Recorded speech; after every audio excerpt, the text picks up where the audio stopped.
सरत्या वर्षात अनेक अपघातांच्या घटना आपण ऐकल्या आहेत। या घटनेत अजून एक समावेश म्हणजे कुर्ल्यातील बसचा भीषण अपघात। या अपघातात 7 लोकांचा मृत्यू तर 49 जण जखमी झाले आहेत। या घटनेत नवनवीन अपडेट समोर येतच आहेत। आता या अपघातानंतर एमबीएमसी सावधान झाली असून एक महत्त्वपूर्ण निर्णय एमबीएमसीने घेतला आहे। मीरा भायंदर शहरात काही महिन्यांपूर्वी एमबीएमटी बसने एका महिलेला चिरडले होते।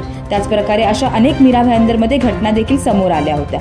त्याचबरोबर मीरा भायंदर महानगरपालिकेने सगळ्या बसेसची आणि ड्रायव्हरच्या ड्रायव्हिंग कौशल्याची चाचणी करणार असल्याची माहिती देखील दिली आहे। त्याचबरोबर एमबीएमटी बसेस चालवण्यासाठी खासगी कंत्राटी एजन्सीद्वारे नियुक्त केलेल्या चालकांच्या कागदपत्रांची पुन्हा एकदा पडताळणी करण्याचा निर्णय देखील घेतला आहे। त्याचबरोबर एमबीएमटी बसेस चालवण्यासाठी खासगी कंत्राटी एजन्सीद्वारे नियुक्त केलेल्या चालकांच्या कागदपत्रांची पुन्हा एकदा पडताळणी देखील करण्याचा निर्णय एमबीएमसीने घेतला आहे। एमबीएमसी उपायुक्त अनिकेत मनोरकर यांनी एक प्रतिक्रिया देखील दिली आहे।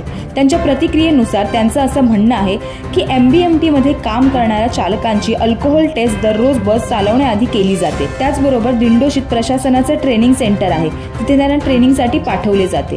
तसेच आता जेवढे इलेक्ट्रिक बसचे ड्रायव्हर कार्यरत आहेत त्यांना 1 महिन्याचं प्रशिक्षण देण्यात आलंय आणि त्यानंतरच ते कामावर रुजू झाले आहेत, असं अनिकेत मनोरकर यांनी सांगितलं। त्याचबरोबर एमबीएमसी आयुक्त संजय काटकर यांनीही प्रतिक्रिया दिली। त्यांच्या म्हणण्यानुसार चालकाची कसून चौकशी केली जाईल।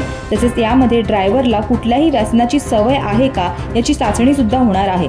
त्यानुसार ड्रायव्हर शारीरिकदृष्ट्या तंदुरुस्त आहे का याची खात्री करण्यासाठी मेडिकल टेस्ट देखील करण्यात येणार आहे। सध्या एमबीएमटीच्या 131 गाड्या असून यातल्या काही गाड्या मीरा भायंदरच्या बाहेरच्या 30 रस्त्यांवर सुद्धा चालतात। तसेच या गाड्यांमधल्या 270 चालकांची कंत्राटी एजन्सी मार्फत भरती करण्यात आली आहे, अशी माहिती समोर येते। एकीकडे मोठा भीषण अपघात झालेला असताना एमबीएमसीने हा महत्त्वपूर्ण निर्णय घेऊन मीरा भायंदरच्या जनतेला दिलासा दिला आहे।